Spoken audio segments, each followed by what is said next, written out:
कि इस शिवरात्रि का व्रत कैसे करें। अमंत्रकम न कर्तव्यम पूजनम तो हरस्य च। शिवरात्रि का जो कोई व्रत करे तो सबसे पहले सवेरे उठ करके स्नान करे। और महाराज सवेरे कितने बजे उठे? 8 बजे नहीं, सवेरे कम से कम अरुणोदय से पहले कम से कम 4:30-5 बजे उठ जाए जिस दिन व्रत हो। तो वैसे तो नियम से रोज उठना चाहिए। जो व्यक्ति प्रातः काल रोज उठता है उसकी स्मरण शक्ति बड़ी अच्छी होती है, इसलिए प्रातः काल सूर्योदय के पहले उठ जाना चाहिए। ऐसा शास्त्र कहते हैं कि जिस घर में स्त्री या पुरुष सूर्योदय के बाद तक सोते रहते हैं उस घर से लक्ष्मी रुष्ट होकर के चली जाती है। अगर मान लो पतिदेव की ड्यूटी है, पतिदेव रात के ड्यूटी करते हैं, नहीं आप नहीं उठ पाते, तो कम से कम जो घर की लक्ष्मी है, जो घर की स्त्री है, उसे तो सूर्योदय के पहले उठ ही जाना चाहिए। और महाराज सूर्योदय के पहले उठ करके, पहले का नियम था कि माताएं सवेरे उठ करके और झाड़ू चौकी इत्यादि कर देती थी, तब पतिदेव उठ करके स्नान करते, तब तक पत्नी स्नान करके सुंदर उनको चाय पिलाती। तो महाराज नियम बना लो। आजकल हम देखते हैं लोग अकर्मण्य हो गए, रात भर मोबाइल चलाएंगे बिस्तर पर और सवेरे नींद जो है लेट खुलती है। अंकुश रहा नहीं, कुछ अंकुश मानते नहीं, मर्यादा मानते नहीं। इसलिए महाराज नियम बना लो। ये मोबाइल जो है राहु है, ये जिसके पास है परेशान ही करता है। अनुभव करके देखना, जब पूजा करने बैठो तब जरूर बजता है, जब कोई जरूरी काम में बैठो तब जरूर बजेगा। वैसे चाहे दिन भर देखते रहो, इंतजार करो, नहीं बजता। लेकिन जब कोई अच्छे काम में बैठो तो जरूर बजेगा। रात को सोते समय बहुतों को हमने देखा मोबाइल, कभी कभी मोबाइल चलाते चलाते लोगों की नींद उड़ जाती है। ये खतरनाक है, इसलिए रात्रि के समय मोबाइल दूर रखो। सोने के पहले भगवान का स्मरण करो और भगवान का स्मरण करते हुए उनका मंत्र जप करते हुए शयन करो। सवेरे उठो तो सबसे पहले अपने दोनों हाथ को मल करके और कर दर्शन करो। अपने हाथों को देखो, कराग्रे वस्ते लक्ष्मी, कर मध्य सरस्वती, कर मूले तो गोविंदम, प्रभाते कर दर्शनम। अपने हाथों को देख करके फिर अपने हाथों को रगड़ करके आंखों में लगाओ और उसके बाद पृथ्वी माता को प्रणाम करके तब फिर नीचे उतरो। सुंदर जाकर के स्नान करो। स्नान करने के बाद अपने जो नित्य नैमित्तिक कर्म है उनको करो। शिवरात्रि के दिन विशेष जो है भगवान स्नान करके भगवान शिव का सुंदर अभिषेक करे, पूजन करे। हो सके तो पार्थिव लिंग बना करके पूजन करे। भगवान को बहुत प्रिय है पार्थिव लिंग। तो महाराज मिट्टी का शिवलिंग बना करके उनकी अमंत्रक नहीं समंत्रक पूजा करे। समंत्रक का मतलब किसी ब्राह्मण को बुला करके उनकी प्रतिष्ठा करा करके और उनका जप करे और पूजन करे और यथाशक्ति दान दे करके, और दूसरे दिन महाराज उसका हवन इत्यादि करके दूसरे दिन ब्राह्मण भोजन करा के तब फिर भोजन करे।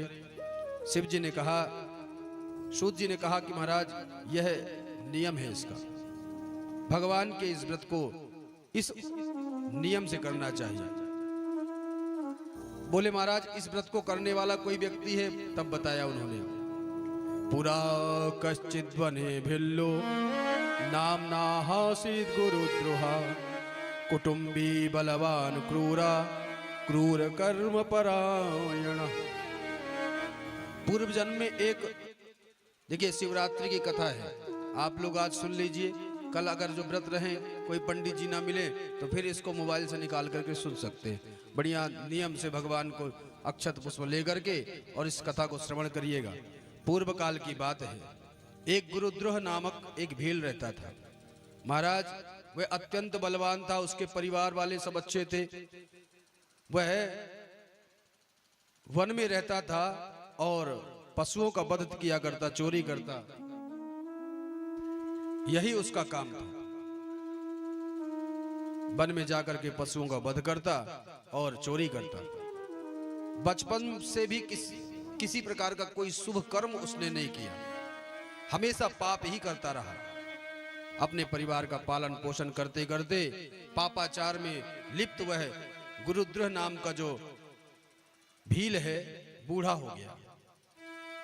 एक दिन महाराज ऐसी बात हुई, उसको उस दिन कोई पशु नहीं मिले।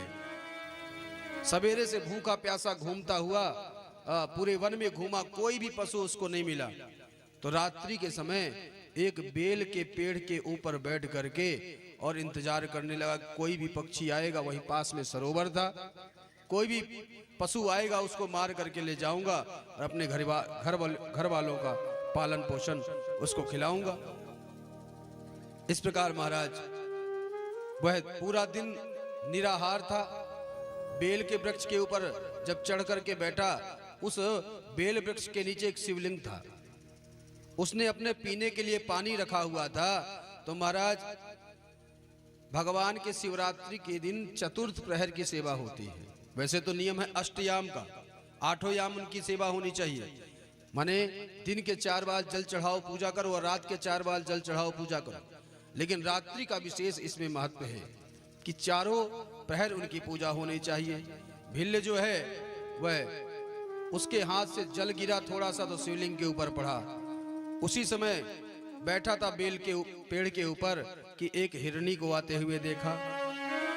जैसे हिरणी को देखा महाराज धनुष और बाण तैयार किया, तो बाण के उस नोक से बेलपत्र टूट करके भगवान भोलेनाथ के ऊपर गिरा। और जैसे ही मारने के लिए उद्यत हुआ, उस हिरणी ने देखा और कहा, भैया तुम यहाँ पर क्यों बैठे हो, रात को क्या कर रहे हो? उस भील ने कहा, देखो आज सवेरे से मुझे कोई पशु मिला नहीं, मैं तुम आ गई हो, तुमको मार करके ले जाऊंगा, तब मेरे परिवार वाले आज खाएंगे। तब उस हिरणी ने कहा, भैया ये तो बहुत अच्छी बात है कि यह मेरा शरीर जो है तुम्हारे परिवार वालों के काम में आवे। मेरा शरीर चूंकि मरने के बाद इसकी दुर्गति होनी है, या तो मिट्टी में मिल जाता है, या तो अग्नि में जल जाएगा, या तो पानी में सड़ जाएगा। लेकिन अगर यह मेरा शरीर तुम्हारे परिवार के काम आएगा, इससे अच्छा क्या है? क्योंकि परोपकाराय सतम विभूतया, परोपकार करना ये सभी का धर्म है। लेकिन हे भील, मैं तुमसे एक बात सत्य कहती हूँ, मुझे अभी छोड़ दो, मैं अपने बच्चों को अपने परिवार वालों को सौंप करके तब तुम्हारे पास आती हूँ।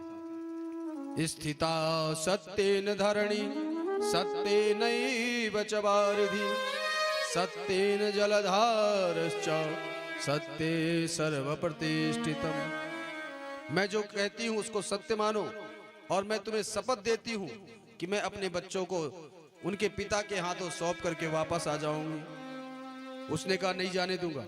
तो उसने कहा, उस हिरणी ने कहा कि जो पाप संध्या रहित ब्राह्मणों को लगता है, जो पाप शिव के विमुख व्यक्ति को लगता है, जो परद्रोह करता है उसको जो पाप लगता है, जो धर्म का उल्लंघन करता है उसको जो पाप लगता है, और महाराज जिसने चोरी की है उसको जो पाप लगता है, वह पाप मुझे लगे अगर मैं अपने बात में झूठी हुई तो, इसलिए मुझे छोड़ दो।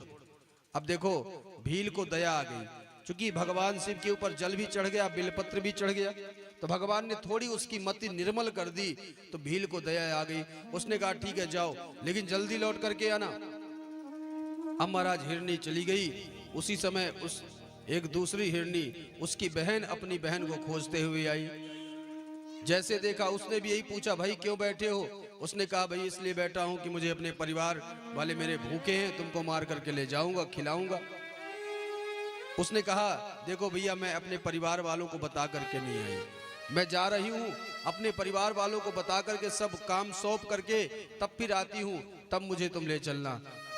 उसने महाराज उसने भी वही शपथ दी जो उसकी बहन ने दिया था। अब महाराज ये भी चली गई। अब एक मृग आता हुआ दिखाई दिया। तीसरी बार दूसरे प्रहर में जब उसने उस दूसरी वाली मृगी को मारना चाहा, तब उस बाण से बेलपत्र टूट गया और भगवान के ऊपर चढ़ गया। तीसरे प्रहर में जब मृग आया तो उस मृग को देख करके प्रसन्न हो गया कि बड़ा हृष्ट पुष्ट मृग है। और महाराज जैसे ही वह तीर चढ़ाया, फिर बेलपत्र टूट करके भगवान शिव के ऊपर चढ़ा। और इस मृग को देख करके मारने के लिए उद्यत हुआ। मृग ने जैसे कहा, भाई रुक जाओ, मैं अपनी पत्नियों को अपने बच्चों से मिल करके आता हूं, फिर तुम मुझे मार देना और अपने परिवार का पालन पोषण करना। महाराज उसने कहा, 2 मृगी आई, अभी तक लौट करके नहीं आई। तुम भी झूठ बोल करके जाओगे। उसने भी वही शपथ दी कि अगर मैं झूठ बोलूं तो महाराज मेरा जीवन धिक्कार है, मुझे वो पाप लगे जो वेद बेचने वाले ब्राह्मण को, व्यभिचार करने वाले व्यक्ति को, शिव से विमुख रहने वाले व्यक्ति को, परद्रोही को जो पाप लगता है वह मुझे लगे। अब महाराज हिरण भी चला गया। तीनों ने जाकर के घर में जब आपस में चर्चा की तो महाराज धर्म की रक्षा के लिए हिरण ने कहा देखो एक दिन तो मरना ही मरना है, इसलिए एक काम करता हूं मैं चला जाता हूं। हिरनी ने कहा नहीं मैं जाऊंगी, दूसरी हिरनी ने कहा मैं जाऊंगी। आपस में तीनों कहने लगे कि मैं जाऊंगी। फिर एक विचार किया एक काम करो इन बच्चों को पड़ोसियों के यहाँ सौंप दो और चलो हम तीनों चले। पड़ोसियों के यहाँ बच्चों को दे करके जब तीनों हिरण चले हैं तो महाराज उन बच्चों को लगा कि हम माता पिता के बिना कैसे रहेंगे, तो वो बच्चे भी उनके साथ हो लिए। आज पूरा उस मृग का परिवार आज उस भील के पास पहुंचा है। और महाराज जैसे वह भील के पास यह परिवार पहुंचा है उस समय धनुष उठा करके जैसे उसने किया तो चतुर्थ प्रहर की भी पूजा भगवान की हो गई। बिलपत्र टूट करके गलती से भगवान शिव के ऊपर चढ़ा है। अब पूरा यह मृग का परिवार आकर के और उस भील से कहते हैं ले भील हम अपनी बात को पूरा करने के लिए आ गई हैं। हमारा यह शरीर परोपकार में लग जाए और हो सकता है यह जीवन त्याग करके हमें मनुष्य जीवन मिले और मनुष्य जीवन प्राप्त करके फिर हम भगवान की प्राप्ति करेंगे। इस प्रकार से महाराज जब मृग बोलने लगे उस भील को लगा बताओ ये पशु होकर के इनके मन में इतने अच्छे भाव हैं, तो मैं तो मानव होकर के मेरे अंदर कोई ऐसे भाव नहीं थे, आज मेरे जीवन को धिक्कार है। देखो भगवान के चतुर्थ प्रहर की अनजान में की हुई सेवा के कारण उसकी बुद्धि निर्मल हो गई। और महाराज वह भील कहने लगा हे मृग तुम लोग धन्य हो, तुमने अपने वचनों का पालन किया है, अब तुम लोग अपने अपने घर जाओ, मैं तुम्हें नहीं मारूंगा। हे ऋषियों, सूत जी कहते हे शौनकादिक ऋषियों, भील के ऐसा कहने से भगवान भोलेनाथ प्रसन्न हो गए और भगवान भोलेनाथ प्रकट हो गए, बेटा मांगो मैं तुमसे बहुत प्रसन्न हूं। व्याध ने एक क्षण आश्चर्यचकित होकर के देखा कौन, फिर हाथ जोड़ करके भगवान की सुंदर प्रार्थना की है। भगवान ने आशीर्वाद दिया कि तुम भिल्लराज गुह्य बनोगे और शृणु व्याधश्च भोगस्त्वं भुङ्क्ष्वा दिव्यान् यथेप्सितान् राजधानी समाश्रित्य श्रृंगवेरपुरे परम्। श्रृंगवेरपुर में तुम जाकर के निवास करोगे और वहां पर भगवान के सुंदर राम की मित्रता प्राप्त करके तुम वैकुंठ प्राप्त करोगे।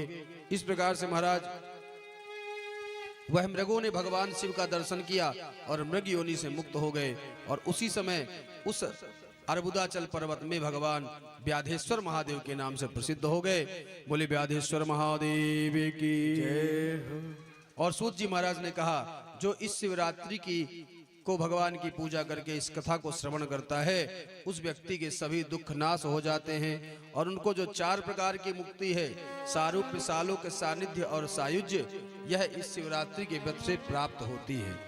इस प्रकार से महाराज शिवरात्रि व्रत की कथा की महिमा के बारे में बताया है। बोले बाबा विश्वनाथ।